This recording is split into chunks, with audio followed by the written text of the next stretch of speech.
یہ مفتی سلمان اجہری کا بیان ہے، اسے ضرور سنیں، بہت ہی پیارا بیان ہے۔ چلیے بیان کو شروع کرتے ہیں۔ لیکن کسی صحابی کی صف توڑ نہیں سکا۔ وہ کیسی صف بناتے ہوں گے؟ یہ صف اتنی مضبوط کہ وہ قاتل ان صحابہ کے بیچ سے صفوں کو چیر کے جا نہیں سکا، اور اللہ نے یوں ہی نہیں فرمایا کأنہم بنیان مرصوص، وہ ایسے صف لگاتے ہیں جیسے سیسا پلائی ہوئی دیوار ہے، کوئی ان کو کراس کر کے جا نہیں سکتا تھا۔ یہاں آج ہمارے حالت ایسی ہی ہیں، صفوں میں کوئی وہاں کھڑا ہے، کوئی یہاں کھڑا ہے۔ کچھ لوگ تو یہ سوچتے ہوں گے اس کے کپڑے پہ دھول ہے، لگوں گا تو مجھے کپڑے پہ دھول نہ لگ جائے۔ میرے عزیزو، اللہ تبارک و تعالیٰ نے یہاں مسجد میں جماعت کے لیے جو حکم فرمایا وہ اسی فرق کو مٹانے کے لیے کہ غریب اور امیر دونوں شانہ بشانہ کھڑے رہیں۔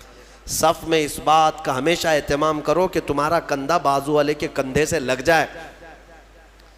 کندھا، یہاں تک کہ حضور پاک صلی اللہ تعالیٰ علیہ وسلم ہر نماز میں رکعت باندھنے سے پہلے حضور یہ اعلان کرتے تھے استقیموا واستووا واعتدلوا، لوگوں سیدھے ہو جاؤ، صف برابر کر لو، ٹھیک ٹھیک کھڑے ہو جاؤ، وسدوا الخلل، تھوڑی سی بھی اگر جگہ باقی ہے تو پوری کر لو، اس کے بعد اللہ اکبر کہتے تھے۔ یہ سنت ہے، سنت ہے نماز قائم کرنے سے پہلے، جماعت سے پہلے امام کا یہ اعلان کرنا کہ اپنی صفیں درست کر لو۔ حضور پاک صلی اللہ تعالیٰ علیہ وسلم کا اعلان ہوا کرتا تھا، حدیث میں موجود ہے، یہاں تک کہ ایڑی سے ایڑی برابر رکھنے کو کہا گیا ہے۔ یعنی ہو سکتا ہے کسی کا پنجہ لمبا ہے، کسی کا چھوٹا ہے، اس کے لیے کہا گیا ہے صف لگانے کے وقت کس چیز کا خیال کرنا چاہیے؟ ایڑی سے ایڑی برابر، سامنے کے پنجوں کو نہ دیکھو۔ ایڑی کی ہڈی، تمہاری ایڑی کی ہڈی بازو والے کی ایڑی کی ہڈی کے برابر لگتی جائے، یہ الصاق ہے۔ میرے عزیزو، اس کا اہتمام آج کہاں کرتے ہیں؟ اور حدیث میں یہ بھی ملا کہ جس نے صف کو توڑا اللہ اسے توڑ دے گا۔ صف کو کاٹنا گناہ ہے۔ ہاں، اگر اتنی جگہ خالی رہ گئی کہ ایک آدمی آ سکتا ہے اور نہیں بھرا آپ نے صف، تو دونوں گنہگار ہیں، دونوں ادھر والے ادھر والے، اور پیچھے کی صف والا بھی گنہگار ہے کہ آگے اس نے جگہ دیکھا اور پھر بڑھ کر کے صف کو مکمل نہیں کیا، وہ بھی گنہگار ہے۔ اگر آگے کی صف میں جگہ خالی نظر آئی تو پیچھے والے کے لیے حکم ہے کہ وہ آگے آ جائے، صف کو پوری کرے، اور جتنی صفیں پیچھے جائیں گی سب آگے آگے آتے ہوئے وہ صفوں کو پوری کرتے جائیں۔ یہ اسلامی نظام ہے میرے عزیز۔ میں آپ کو اس صف کے متعلق ایک اچھی بات بتا کر اپنی گفتگو کو سمیٹتا ہوں۔ توجہ، ایک بڑے اسلامی اسکالر ہیں، انہوں نے ایک مغرب زدہ شخص ہے، یورپ کا یا امریکہ کا، اس سے پوچھا کہ آپ کی جو ویل ٹرینڈ فوج ہے، سولجرز ہیں، امریکہ کی ہے، دنیا کی سب سے مضبوط فوج مانی جاتی ہے، آپ کے 10,000 فوج کو اگر میدان میں جمع کرنے کی بات آئی تو کتنی دیر لگے گی آپ کو ان فوجیوں کو ترتیب میں لانے کے لیے جو ٹرینڈ ہے؟ تو اس نے کہا کہ ہم کو 10,000 فوج کو لانے کے لیے جو سب سے سپر فاسٹ کنٹری ہے اس کی بات کر رہا ہوں، انہوں نے کہا 4-5 گھنٹے لگ سکتے ہیں، 3 گھنٹے لگ سکتے ہیں، اتنی فوج 10,000 فوج کو ترتیب دینے کے لیے۔ اور پھر الگ الگ کنٹریز کی بات کیے کہ یہاں کی فوج اتنی جلدی کر لے گی، وہاں کی فوج اتنی جلدی کر لے گی، لیکن گھنٹہ بھر سے پہلے تو کوئی بھی ترتیب میں نہیں آئے گی۔ تو اس اسلامی اسکالر نے یہ کہا کہ تمہاری تربیت یافتہ فوج میدان میں صف لگانے پر آئے تو اتنے گھنٹے لگ جاتے ہیں، لیکن ہمارے ہاں بغیر تربیت یافتہ دیہاتوں کے رہنے والے بھی حرم شریف میں 1 لاکھ سے زیادہ کی تعداد میں ہیں۔ امام ادھر اللہ اکبر کہنے کے لیے کھڑا ہوتا ہے، 1 منٹ میں سب کی صفیں درست ہوتی ہیں۔ یہ اسلام کا نظام ہے، یہ اسلام کا نظام۔ مسجدوں میں کوئی صفیں لگانے کے لیے نوکر رکھے جاتے ہیں کہ ادھر آؤ، ادھر صحیح کھڑے ہو جاؤ، ادھر کھڑے ہو جاؤ؟ اگر یہی کیا جائے تو ظہر سے عصر ہو جائے گی، عصر سے مغرب ہو جائے گی۔ ہاں، یہاں کسی بھی مسجد میں کیا خادم رکھے جاتے ہیں صفوں کو صحیح کرانے کے لیے؟ سب کا چیک کر کے آؤ سیدھے کھڑے ہیں نہیں کھڑے ہیں؟ نہیں ہے. ہم تو اسکول میں بھی دیکھتے رہے کہ بچپن سے صفیں لگانے کے لیے 1 ہاتھ کے فاصلے پر کھڑے ہو جاؤ اور ٹیچرز چلاتے چلاتے تھک جاتے ہیں, صفیں بنتی نہیں ہیں. لیکن یہ مسجدوں کا نظام ہے. یہ میرا مولا تبارک و تعالیٰ نے اسلام کو خصوصیت دی ہے کہ ہماری صفیں من جانب اللہ بن جایا کرتی ہیں. یہ اللہ تعالیٰ کی طرف سے. اللہ تعالیٰ ہماری صفوں کو مضبوط عطا فرمائے, ہماری صفوں میں وحدت عطا فرمائے. اس صف کی ایک خصوصیت یہ ہے کہ میرے عزیزو, جب شانے سے شانہ مل گیا ہے تو اللہ سے دعا کرو کہ ہمارا دل سے دل بھی مل جائے. ہاں, جب شانے سے شانہ مل جاتا ہے اللہ سب کے دلوں میں بھی اتحاد عطا فرمائے. سورہ صف کے بعد سورہ جمعہ بھی ہم نے پڑھی ہے, سورہ منافقون بھی ہم نے تلاوت کی ہے, اور اخیر میں آج کی تفسیر کو سمیٹتے ہوئے یہ عرض کروں گا کہ اللہ تبارک و تعالیٰ کی آج ذکر کی محفل ہے. سورہ جمعہ میں اللہ تعالیٰ نے فرمایا وَاذْكُرُوا اللَّهَ كَثِيرًا, اللہ کا ذکر کثرت سے کرو, کثرت سے کرو. اے میرے عزیزو, اس ذکر نہ کرنے کی وجہ سے ہماری روحیں کمزور ہیں, ہمارے دل مرجھائے جا رہے ہیں. تمہیں پتہ ہے جسم کو بھوک لگتی ہے, جسم کو کھانے کی بھوک لگتی ہے, اگر کھانا نہ دو تو پھر جسم کمزور ہوتا ہے اور چکر آنے لگتے ہیں. آپ روح کو برسوں سے نہیں کھلائے, روح بھی بھوکی ہوتی ہے اور اس کی بھوک اللہ کے ذکر سے مٹتی ہے. اس کی غذا اللہ کا ذکر ہے.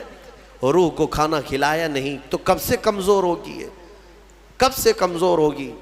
میں آپ کو بتاؤں ذکر میں اتنی طاقت ہے, اتنی طاقت.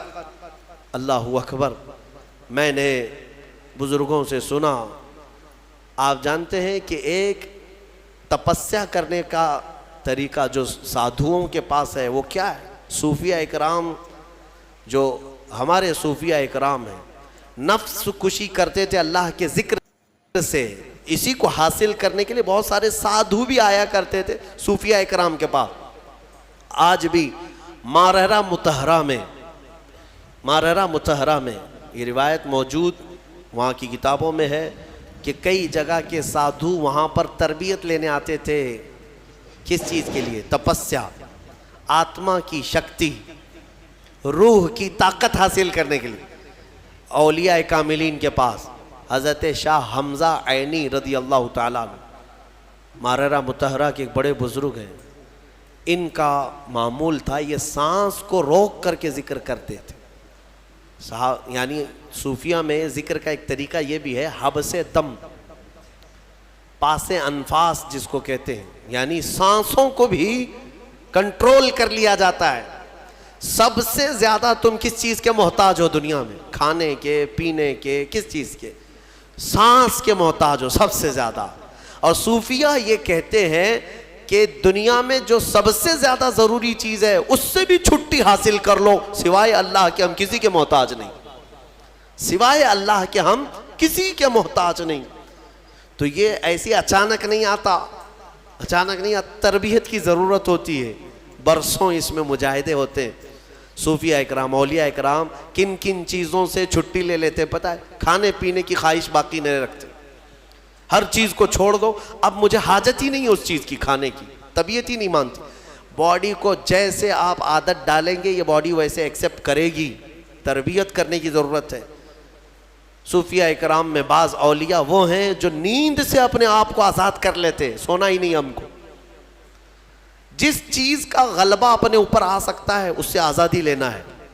میرے عزیزو, یہاں تو ایسا ہے کہ نشے سے آزادی نہیں کر پا رہے ہیں, اور وہ صوفیہ روز مرہ کی حلال چیزوں سے بھی اپنے آپ کو آزاد کر لیتے تھے. کسی چیز کو اپنے اوپر حاوی ہونے نہیں دیتے. میں اللہ کا بندہ ہوں, صرف اس کا محتاج ہوں, باقی کسی چیز کا نہیں. میں آپ کو ایک بتاتا ہوں, حضرت شاہ مینا رحمۃ اللہ علیہ لکھنؤ کے بڑے بزرگ ہیں, آج بھی لکھنؤ میں ان کا مزار پاک ہے.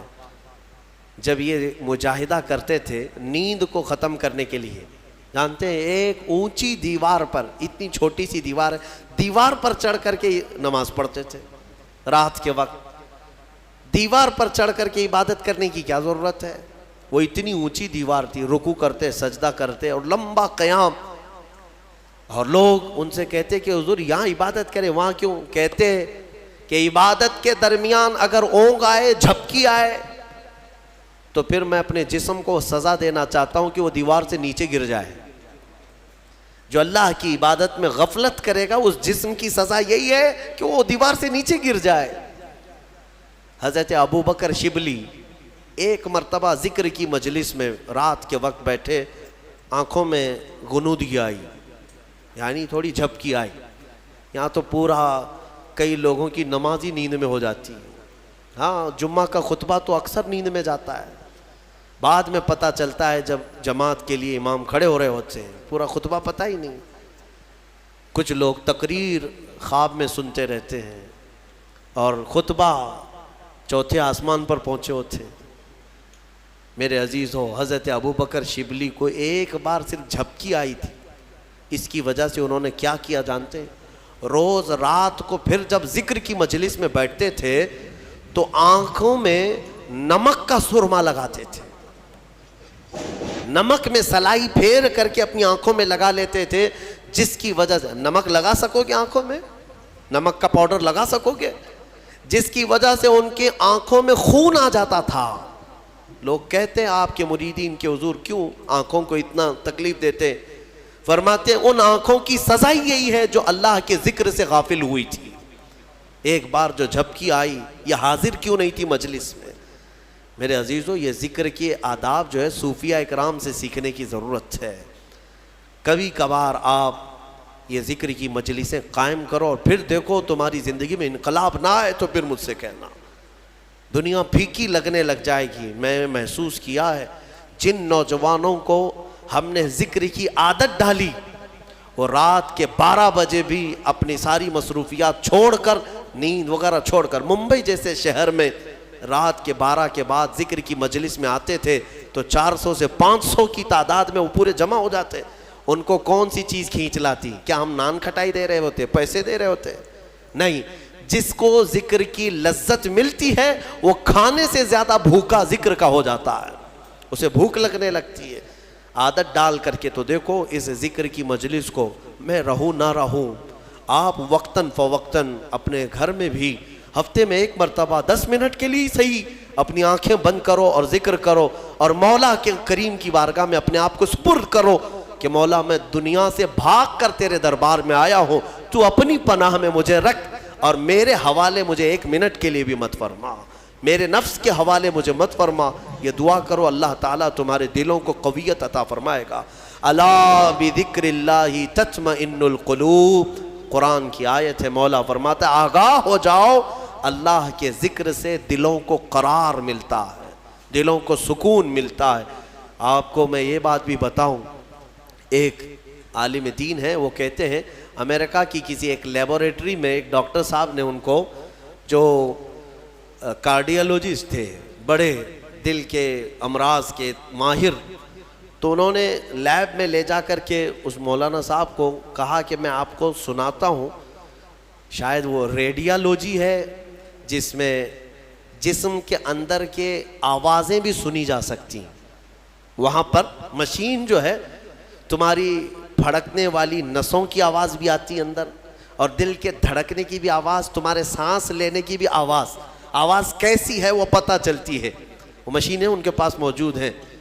تو وہ ڈاکٹر صاحب جو دکھانے کے لیے گئے تھے، مولانا صاحب سے کہنے لگے کہ ہماری مشینیں جو آواز سناتی ہیں، ہر ایک کی ہم نے ورڈز بنائے ہیں، دل کیا کہتا ہے، یعنی سانس لیتے ہیں تب کیسی آواز آتی ہے، ہر ایک کی ایک ورڈز ہوں گے نا، ورڈز ہوں گے۔ کوے کی زبان سے آواز نکلتی، الفاظ نہیں ہوتے، لیکن آپ سے پوچھیں گے تو آواز کیسی ہوتی ہے تو آپ کہیں گے کائیں کائیں کرتا ہے۔ ہاں، آپ چین چین کیوں نہیں کرتے؟ کوے کی آواز کو کائیں کائیں، مشابہت کی اس سے ملتی جلتی آواز آپ نکال کے بتائیں گے۔ تو وہ ڈاکٹر صاحب کہنے لگے ہماری مشینوں پر جو دل کے دھڑکنے کی آواز آتی ہے، اس کو ہم نے جو ورڈز دیے ہیں وہ دل کرتا ہے لب لب لب لب لب لب، انہوں نے یہ ورڈز دیے۔ وہ مولوی صاحب نے فرمایا کہ میاں آپ نے آواز تو سنی لیکن حقیقت تک نہیں پہنچے، حقیقت میں دل کی جو آواز ہے وہ رب رب رب رب کہتی ہے، یہ جو دھڑکن کی آواز ہے۔ میرے عزیزو، ہمارے دل کو بھی حاجت ہے میرے مولا کی، اس کو جب ذکر کی عادت ڈالو گے ایک وقت ایسا آئے گا، میں آپ کو بتاؤں، سرکار مفتی اعظم ہند شہزادہ اعلیٰ حضرت، ہاں آپ کی عمر 90 سال کے قریب ہو گئی، اور ان کو دیکھی ہوئی آنکھیں آج بھی زندہ ہیں، ان کے مریدین ہیں ابھی بھی موجود ہیں، وہ بوڑھے ہو چکے، لیکن ان کی زندگی ایسی پاکیزہ گزری ہے، تقوی و طہارت کے وہ امام تھے مفتی اعظم ہند۔ آپ سوچیں 90 سال کی عمر میں جب وہ یہ کہتے ہیں کہ میری زندگی میں جوانی کب آئی اور کب گئی مجھے پتہ ہی نہیں چلا، یہ کون کہہ سکتا ہے جس نے جوانی کی عیش نہ کیا ہو؟ ان کے متعلق ان کے خلیفہ ہیں، وہ فرماتے ہیں کہ اخیر زمانہ ان کا جو نزع کے عالم میں گزرا وہ بھی لمبا گزرا ہے، ہاں یعنی تکلیف بہت شدت کی تھی، تو سوئے رہتے بستر پر، ان کے حجرے میں جو جاتے مرید ہوں یا خلیفہ، کہتے ہیں کہ آپ بستر پر لیٹے رہتے، زبان بند رہتی، لیکن پورے کمرے میں اللہ اللہ اللہ اس طرح کی آواز آتی تھی۔ یہ آواز کہاں سے آتی؟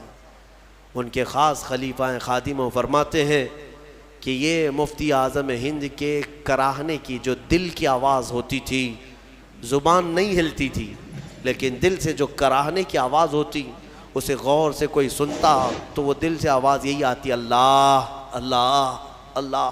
میں نے ذکر کی مجلس میں کئی مرتبہ آپ سے یہ کہا ہے کہ اللہ کریم اتنا قادر مطلق ہے کہ جو اس کا ذکر کرنے کی عادت ڈالتا ہے اپنی زندگی میں، جب سب کے دل مر جاتے ہیں مولا ذاکر کا دل زندہ رکھتا ہے۔ ہاں تمہارا دل بولنے لگ جائے گا، زبان بند ہو جائے لیکن دل بولنے لگ جائے گا۔ اللہ کریم ہمیں ذکر کرنے والا دل عطا فرمائے، غفلت میں پڑے رہنے والے دلوں سے اللہ ہمیں دور و نفور رکھے۔ وصلی اللہ تعالی علی خیر خلق محمد وآلہ واصحابہ اجمعین۔ مفتی سلمان نجدی کا بہانا اچھا لگا تو لائک اینڈ سبسکرائب ضرور کریں، اس ویڈیو کو اپنے دوستوں میں شیئر کریں۔ چلیے قرآن پاک کی تلاوت شروع کرتے ہیں۔ اعوذ باللہ من الشیطان الرجیم، بسم اللہ الرحمن الرحیم۔ سیقول السفہاء الناس ما ولاهم قبلتهم التي كانوا عليها قل لله المشرق والمغرب يهدي من يشاء إلى صراط مستقيم وكذلك جعلناكم أمة وشطا لتكونوا شهداء على الناس ويكون الرسول عليكم شهيدا وجعلنا القبلة التي كنت عليها إلا نعلم من يتبع الرسول ممن ينقلب على عقبيه وإن كانت لكبيرة إلا على الذين هدى الله وما كان الله ليهدي أيمانكم إن الله بالناس لرؤوف رحيم قد نرى تقلب وجهك في السماء فلنولينك قبلة ترضاها فول وجهك شطر المسجد الحرام وحيث ما كنتم فولوا وجهكم شطره وإن الذين أوتوا الكتاب لا يعلمون أنه الحق من ربهم وما الله بغافل عما تعملون ولئن أعطيت الذين أوتوا الكتاب بكل آيات ما طابئوا قبلتك وما أنت بطابئ قبلتهم وما وعدهم بطابئ قبلة بعد ولئن اتبعت من بعد ما جاءك من العلم إنك إذا لمن الظالمين الذين أعطيناهم الكتاب يعرفونه كما يعرفون أبناءهم وإن فريقا منهم